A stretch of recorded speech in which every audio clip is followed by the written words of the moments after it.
우리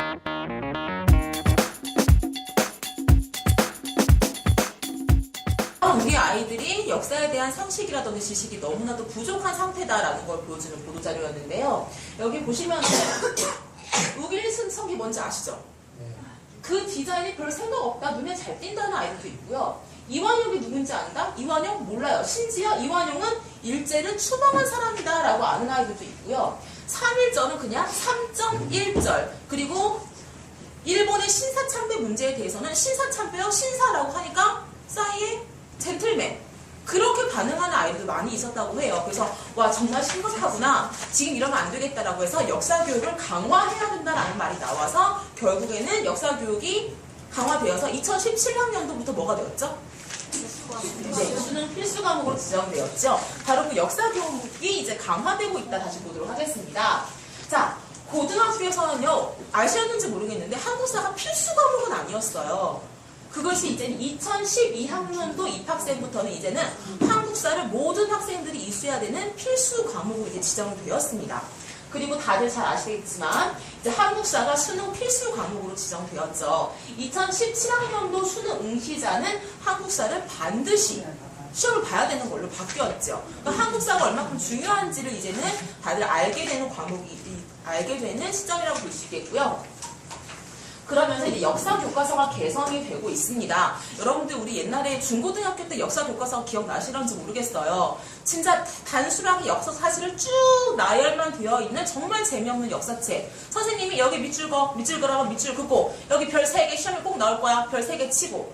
그런 역사 교과서가 아니라 이제 역사 교과서에는요, 인물 탐구에서 인물에 대해서 많이 나오고요. 다양한 사료 있고요. 그리고 사진 자료 있죠. 사진 자료도 굉장히 풍부하게 많이 들어가 있어요. 그리고 재미있는 이야기라든지 어려운 용어 설명 같은 것이 굉장히 많이 들어가 있어요. 요즘 교과서에는. 아이들한테 역사 어렵지 않아, 역사 이렇게 재밌는 거야, 볼거리도 많고 알거리도 많아 라고 재미있게 접근할 수 있도록 지금 역사 교과서가 바뀌어가고 있고요. 또 중요한 거, 각종 시험에 한국사가 반영이 되고 있습니다. 아실런지 모르겠는데요, 중고등학생 가르치는 중등 임용고시, 초등학생 마찬가지예요. 임용고시를 보려면요, 자격 조건으로 제시돼야 될 게 한국사 능력시험이에요. 그 인정 보는 거 알고 계시죠? 3급 이상을 인정받아야만 내가 응시할 수 있는 응시 자격이 생겨요. 3급이 없으면, 그러니까 3급 이상의 조건이 없으면 아예 응시 자체를 못해요. 이게 얼마 전부터 바뀌었거든요. 그리고 각종 공무원 시험에서 국어, 국사 필수로 보고 있잖아요. 앞으로 공무원 시험에서 국어, 국사 빠질 일이 있을까요? 없죠. 그리고 또 어머님들께 또 중요하게 말씀드릴 것 중에 하나가, 한국사 시험이 이렇게 공무원들 뽑는 것뿐만 아니라 각종 대기업 그리고 공기업에서도 많이 요구하고 있다는 거예요. 그 한국사 인증받은 그 시험을 요구를 하고 있어요. 지금도 공기업 대기업에서 많이 요구하고 있거든요. 근데 지금 우리가 가르치고 있는 이 플라톤 초등학생 아이들이 언젠가 자라서 대학 졸업하고 취업을 하게 되는데, 그때 되면은 한국사 수양을 더 많이 요구를 할 거라는 거죠. 그러니까 엄마들이 당연히 우리 아이 교육 관심 많잖아요. 근데 교육에 넘어서 대학교 졸업하고 난 다음에 이제는 취업 문제까지 연결이 된다라고 하면은 어머니도 당연히 관심 많이 가지실 것 같아요. 그래서 이제 한국사는 단순히 학교 교육에서 끝나는 것이 아니라 취업 문제까지 연결이 된다라는 것을 한번 강조해 주시면 좋을 것 같습니다. 그렇다면은 우리가 이렇게 배워야 되는 역사는 무엇인지, 왜 우리가 그 역사를 배워야 되는지도 간단하게 한번 짚고 넘어가 볼게요. 자, 역사란 무엇인가 간단한 자료 있죠. 역사랑 비슷한 말로는 뭐 자취, 족적, 영역, 춘추, 역사학, 다양한 내용들이 있는데요. 우리가 교과서적으로 역사는 이런 거야, 역사는 이거야 라고 되어 있는 내용이 요 밑에 정리가 되어 있습니다. 첫 번째로는요, 과거에 일어난 일이에요. 옛날에 무슨 일이 있었어. 옛날에 우리나라가 중국과 전쟁을 했어. 옛날에 일본이 우리나라를 쳐들어왔어. 그걸 보고 임진왜란이라고 해. 이게 바로 과거 일어났던 그 사실. 이걸 보고 역사라고도 하고요. 그리고 두 번째 의미로는 남겨진 과거의 기록이나 흔적이 있습니다. 남겨진 과거의 기록이나 흔적. 우리 이 역사학이 처음 들어갈 때 한번 얘기를 한 것 같은데요. 이걸 두 글자로 줄여서 뭐라고 할 수 있을까요? 사료. 사료라고 할 수 있겠죠. 그럼 사료는 크게 두 가지가 있겠죠. 뭐랑 뭐가 있죠? 하나는 유물, 하나는 유적이 있겠죠. 이걸 통틀어서 사료, 역사의 하나로 보고 있습니다. 그리고 가장 중요한 거는 바로 여기 3번. 사료를 토대로 누가 연구해서 얻은 결과요? 네, 역사가가 연구를 하는데요. 역사가는 허무맹랑한 얘기하면 안 되겠죠. 내가 주장하는 근거를 어디서 찾아야 될까요? 사료에서 찾아야 되겠죠. 사료를 근거로 해서 역사가 얻은 결과로 우리가 나중에 한 권의 역사 책으로 공부를 하는 게 되겠습니다. 여러분들 아마 많이 들어보셨을 거예요. E.H. 카라는 역사가가 말한 얘기인데요. 역사는 무엇과 무엇의 대화이다. 현재 끊임없는 대화이다. 네, 과거와 현재 끊임없는 대화이다. 그런 말을 하죠. 과거와 현재의 대화라는 건 무슨 의미냐면요. 우리가 역사 교과서에서 배우는 한 권의 그 책이 있어요. 어떤 내용을 우리가 교과서를 통해서 공부할까요? 어떤 내용이 교과서에 수록이 될까요? 중요한 내용. 역사가 생긴 이건 중요한 거. 그리고 지금 우리 현재 우리에게 영향을 끼친 사건들, 그런 것들이 보통 역사 교과서에 수록이 되겠죠. 여러분들 잘도 지금 알고 계시겠지만 중국이 우리나라 고구려 발해 역사 왜곡하는 거 알고 계시죠? 네. 고구려가 발해가 한국인 역사가 아니라 중국 거래요. 특히 발해 같은 경우에는 발해가 차지했던 영토 거의 대부분이 지금 중국 땅이고, 발해 대부분의 민족이었던 말가린도 지금 중국에 포함되어 있으니까 당연히 발해는 중국의 소수민족 역사이다, 이런 식으로 왜곡하고 있어요. 하지만 발해는 어느 나라 계승했죠? 고구려. 고구려를 계승했기 때문에 교과서에 발해가 고구려를 계승했다는 증거 몇 가지를 분명하게 제시하고 있고요. 우리가 하고 있는 역사학위에도 그게 나와 있어요. 만약에 중국이 그런 식으로 고구려 발해 역사 왜곡하지 않았더라면 교과서라든지 그런 부분에 이런 발해 역사가 부분, 발해가 고구려를 계승했다는 부분이 강조가 될까요? 강조되지 않겠죠. 또 일본이 계속 독도 자기의 땅이라고 우겨대고 있잖아요. 그러니까 우리 지금 사회 교과서, 역사 교과서, 국사 교과서에 모두 아예 독도 문제가 한 단락이 따로 나가 있어요. 왜 거기 독도가 따로 있을까요? 네, 그런 역사 왜곡 문제라든지 일본의 주장에 반박을 해야 되기 때문에 아예 별도의 단락으로 나와 있는 부분이 있거든요. 그리고 또 아시면 현재 남아있는 세계에서 가장 오래된 금속 활자 인쇄물이 뭘까요? 그렇죠, 직지신체 요절. 몇 년 전, 10년 전, 20년 전에는 그렇게 직지신체 요절에 대해 관심 많지 않았어요. 근데 우리 전 세계에서 만든 금속 활자 인쇄본 중에서 우리나라의 직지신체 요절이 가장 오래됐고, 근데 그게 지금 어디에 있을까요? 프랑스에 있잖아요. 우리가 돌려받고 있지 못하고 있거든요. 그런 문제들이 있기 때문에 그런 것도 좀 강조가 되고 있는 거예요. 그래서 현재 우리가 봤었을 때 중요한 일들이 많이 수록되고 있기 때문에 역사는 과거와 현재 끊임없는 대화이다, 이런 표현을 쓰고 있는 것이 되겠습니다. 그렇다면은 이런 역사를 우리가 왜 배워야 할까요? 왜 배워야 되는지 그 이유도 한번 보도록 할게요. 첫 번째, 교양교육이라는 건데요. 역사를 많이 아는 거는 하나의 상식을 갖추는 일이다. 야, 그것도 알아? 너 잘한다. 방금 전 우리 역사 퀴즈 했잖아요. 역사 퀴즈에서 우리나라 국부 70호 훈민정음 따놓으면 너 어떻게 그것도 알아? 라는 말 나올 수 있겠죠. 일종의 역사를 많이 아는 거는 내가 상식을 갖추는 일이다, 라는 얘기가 있을 수 있겠고요. 두 번째, 특히 국사 교육을 하는 아주 중요한 이유가 이 두 번째가 돼요. 우리 민족. 우리 한민족이죠. 한민족의 정체성을 확립하는 데 역사를 배우는 두 번째 큰 이유가 있다고 해요. 우리 민족.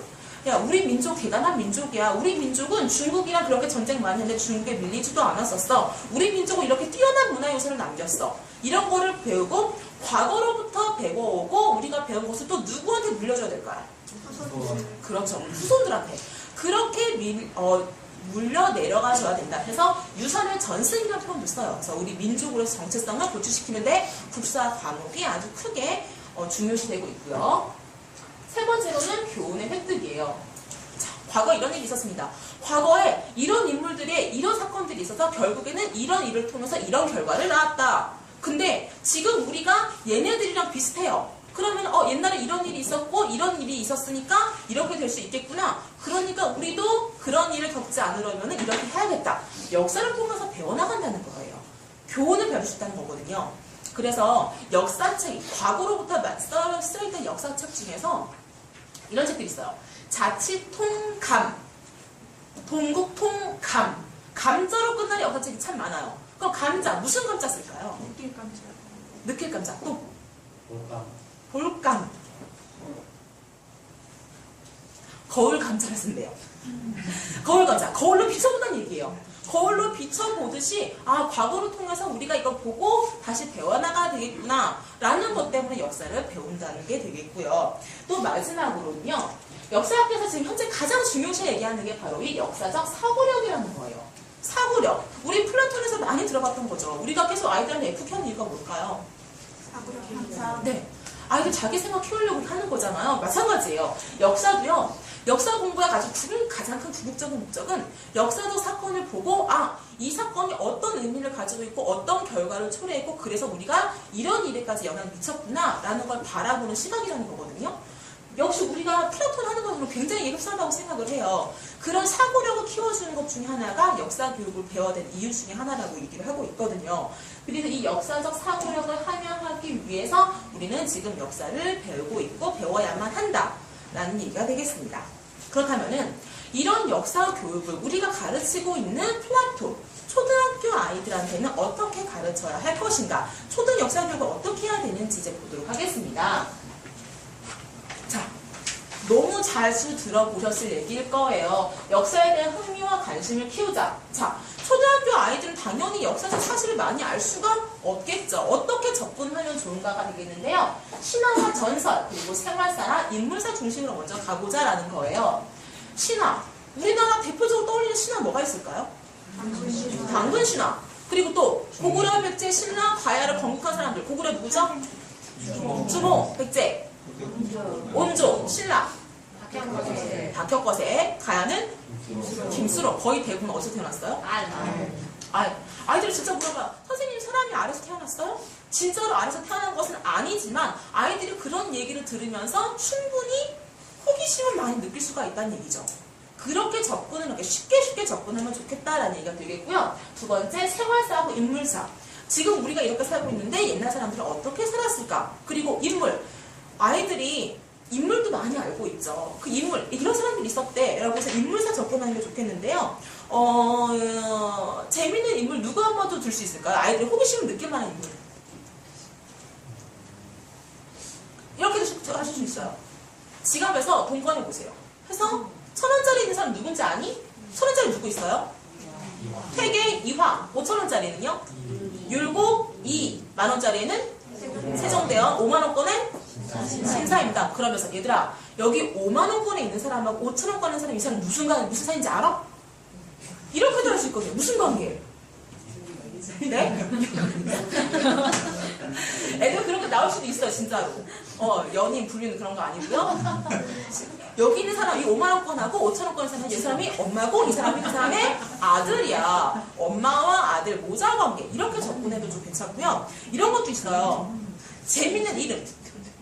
이름으로 접근할 수 있어요. 제가 언제 우리 남팀 선생님들께 얘기를 드렸었던 것도 같은데요. 신라시대 때 그 유명한 스님 원효대사 있죠. 원효대사 해골물의 그 원효대사. 원효란 이름은 본명이겠죠. 불교에서 받은 이름이고 원래 본명이 있잖아요. 제가 언제 말씀드렸던 것 같은데 원효대사 본명 아시는 분 계세요? 힌트를 드리자면 원효대사의 아들이 이두를 정리한 설총이에요. 설총이기 때문에 당연히 그러면 아빠의 성을 딴 거니까 성이 뭘까요? 설사. 정답. 본명이 설사예요. 그럼 애들이 야 원효대사 본명 설사래 그러면은 당연히 떠올리는 게 뭘까요? 그거죠. 근데 그 사자가 생각사자거든요. 그 한자는 생각사자지만 아이들은 괜히 그런 거 얘기 나오면서 막 자지러져서 좋아해요. 그런 식으로 접근하는 것도 좋고요. 또 생각나니까 하나 해보자면 광개토대왕의 아들이 누구죠? 장수왕. 장수왕이 왜 장수왕이에요? 오래 살아서 무려 90년이 넘게 살았대요. 기록에는 그렇게 되어 있어요. 근데 그 장수왕이 그렇게 오래 산 바람에 장수왕의 아들은 아빠보다 먼저 죽었어요. 그 먼저 죽은 장수왕의 아들, 맏아들 이름이 뭘까요? 아니 이름 두 글자예요. 무슨 왕이 될 수 없었으니까 왕이 이름을 붙일 수가 없겠죠. 단명. 뭔가 그런 느낌이에요. 그런 느낌으로서 조금 좀 바보 같은 묘절 아니고요. 뭔가 바보 같은 이름이 들어가서요. 어감이 욕 같아요. 우리가 지금 욕으로 쓰는 거랑 되게 비슷해요. 힌트는 이제 초성. 지읒, 디귿. 지읒, 디귿. 응? 뭐라고요? 뭐라고요? 쪼다 맞았어요. 근데 쪼다가 아니라 조다예요. 조다예요. 한자는 그 욕 의미가 아니지만 그러면 이런 거 얘기해주잖아요. 남자들 진짜 좋아해요. 또 혼냐고 막 그렇게 괜히 욕처럼 그렇게 들리니까 선생님 평소에 욕을 하지 말라고 그랬는데 선생님 막 욕하는 것 같으니까 나 되게 좋아해요. 그런 식으로 아이들의 재미있는 이야기거리 해주면서 접근하시면은 아주 좋을 것 같다라는 생각이 들고요. 다음 환경확대법이라고 하는데요. 이건 우리 여러분들이 이미 알고 계시겠지만 초등학교 교과서 이제 저학년부터 개정되고 있잖아요. 개정된 교과서 다들 아시죠? 나, 학교 이렇게 바뀌는 것처럼 똑같아요. 역사도 마찬가지란 얘기예요. 처음에는 나, 그 다음에 가족, 우리, 마을, 고장, 지역, 국가 점점 범위가 확대되는 거거든요. 초등학교에서 역사 교과, 국사국가 몇 학년에서 배우죠? 5학년. 4학년이요? 5학년 때 배우죠. 근데 나에서 가족, 마을, 고장, 지역 이게요 4학년 때까지 다 사회 시간에 배워요. 다 배워요. 그러니까 저학년부터 4학년 때 올라갈 때까지 점점 확대를 배워서 우리 고장의 특산물, 우리 고장의 자랑거리 아니면 우리 지역의 뛰어난 역사적 인물 해서 그리고 우리 고장 지도 만들어보기, 마을 지도 만들기 다 있어요. 사회 과목에. 4학년 때까지 다 배우고 이제 5학년에는 국가를 배울 수 있다 해서 5학년에 역사 과목이 들어가 있어요. 원래는요 초등학교 국사가 6학년에 있었거든요. 근데 그 6학년에서 5학년으로 내려왔어요. 가능하다. 초등학교 5학년 아이들도 이런 과정을 통해서 충분히 배울 수 있다라고 해서 내려왔거든요. 그러니까 우리 선생님들이 가장 기본적으로 가질 생각 이게 필요한 것 같아요. 역사, 그거 어려운데. 근데 그런 생각을 애처음부터 갖지 말고 우리 초등학교 아이들도 어리지만 얼마든지 할 수 있다라는 생각을 가지는 게 좋을 것 같아요. 그래서 자, 맥심이라는 역사가 있어요. 맥심이라는 역사가 있는데요. 작은 역사가라는 표현을 썼어요. 작은 역사가 말 그대로 초등학생, 어린 아이들도 충분히 역사적 사고를 할 수 있고 아이들이 자기만의 역사를 만들어 나갈 수 있다. 그래서 작은 역사가라는 표현을 썼어요. 그러니까 우리 선생님들이 먼저 애들 어려울 텐데 그런 생각하지 마시고 쉽게 접근하시는 방법이 많이 있다라는 것을 우리가 먼저 생각하는 게 좋을 것 같습니다. 그러면 아이들한테 역사 교육을 할 때 가장 좋은 점은 쉽게 접근할 수 있는 방법이 재밌고 좋은 역사책을 읽히게 하는 게 가장 쉬운 접근 방법이 되겠죠. 그러면은 어떤 책이 좋은 역사책인지 보면은 좋을 것 같습니다. 자, 여기 안 된다, 된다 나와 있죠. NO, 안 되는 거. 역사적 사실을 구조화하지 못한 책. 당연히 이런 책들 아이들한테 읽히면 안 되겠죠. 사건의 경중과 인과관계를 구조화해서 그 흐름이 한눈에 쭉 보이는 책, 그런 책을 아이들한테 읽혀줘야 되겠고요. 또 역사적 사실만 일방적으로 나열한 책, 이게 바로 우리가 중고등학교 때 배웠던 그 재미없는 국사교과서. 그게 이 책이 바로 그런 책이 되겠죠. 그런 책 이제는 안 되고 역사 속으로 들어가서 생생하게 아이들이 직접 체험하게 만들고 아까 작은 역사관 표현 했잖아요. 아이들 읽고 이거 왜 그렇게 된 걸까? 생각할 수 있게 만드는 책. 그게 좋은 책이 되겠고요. 세 번째, 역사적 사실만과 판단만 주입하는 책은 안 되겠고요. 역사적 상황을 읽고 그 해결 방법을 찾을 수 있도록 논리적 사고력, 문제 해결 능력을 키워주는 책이 우리 아이들이 읽어야 될 역사책이 될 거라고 말할 수 있겠습니다. 그러면요, 이런 책은 어떤 책이 있을까요? 그렇죠. 결론은 테마 한국사예요. 우리 테마 한국사가 얼마나 좋은 책인가라는 건데요. 자, 테마 한국사가 몇 종으로 어떻게 구성되어 있고 어떤 장점이 있는지 이미 여러분들께서 많이 들으셨을 거예요. 이거는 제가 별도로 말씀드릴 것이 아닌 것 같아서 이거 아예 장표를 만들지 않았고요. 이거 한 가지 준비를 해봤어요. 자, 2014년도 방으로 한 달 전에 봤던 수능 문제의 기출 문제예요. 한번 풀어보시겠어요? 풀어볼 수 있을까요? 이거 난이도 조금 있는 문제예요. 쉬운 문제 아니고 조금 난이도 높은 문제인데요. 10번, 17번 마련해 봤거든요. 한번 10번, 17번 풀어보시겠어요?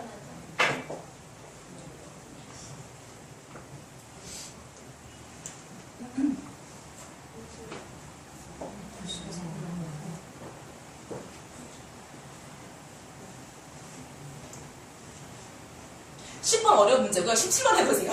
17번만 한번 풀어보세요.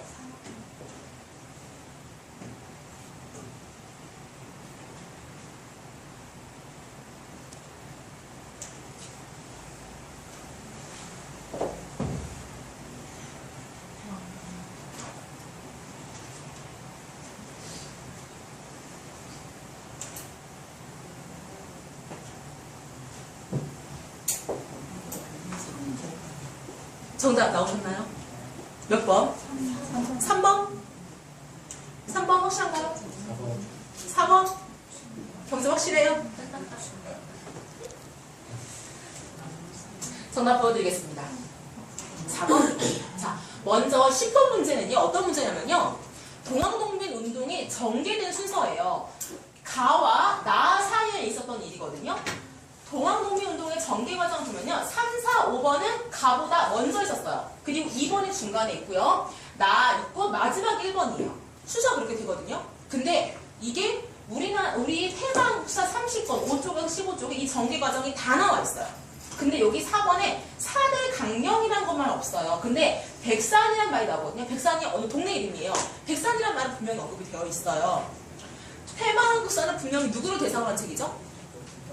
초등생을 대상으로 한 책이지만 이만큼 내용이 충실하다는 거고요. 특히 동학농민운동 같은 경우는요. 역사학에서 아주 굉장히 중요한 사건으로 봐요. 왜냐? 누가 일으켰습니까? 우리나라 백성. 핍박받고 힘들었던 농민들이 일으켰던 것이기 때문에 굉장히 중요하게 봐요. 그러니까 농민들이 스스로 했다는 것이기 때문에 우리 테마항구사에는요. 이 동학농민운동이 30번에 아예 별도로 한 거에 따로 되어 있어요. 어떠한 책의 한 챕터가 아니라 아예 별도로 구성되어 있어요. 이 동학농민도 그만큼 중요한 사건이고 역사 쪽에서 문제는 웬만해서 빠지지 않는 아주 중요한 거거든요. 그걸 강조해 주는 것도 좋을 것 같아요. 그리고 제가 왜 17번을 풀어보시라고 했냐면요. 17번. 자, 다음 시기에 나타난 상황. 여기 밑에 연도를 보세요. 20년, 22년, 24년, 26년, 28년. 즉, 1920년대 일제가 우리나라에서 뭐를 수탈한? 네, 산미증식 계획이에요.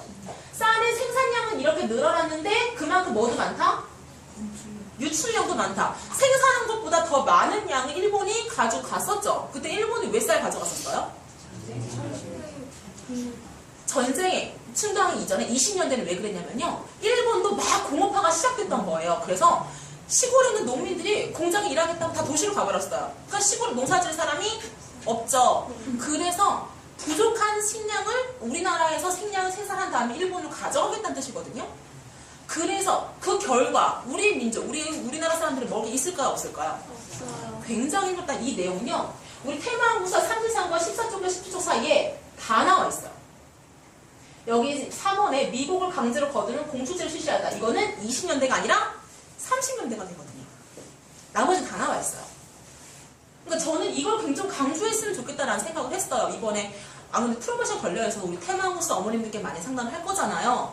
그러니까 테마항구사가 초등학생을 대상으로 한 책이지만 어머니 내용이 이렇게 충실합니다. 이번에 수능의 기출문제인데요. 이렇게도 다 나와 있었어요. 이런 거를 말씀드릴 수 있고 상담할 수 있다라는 게 될 테니까요.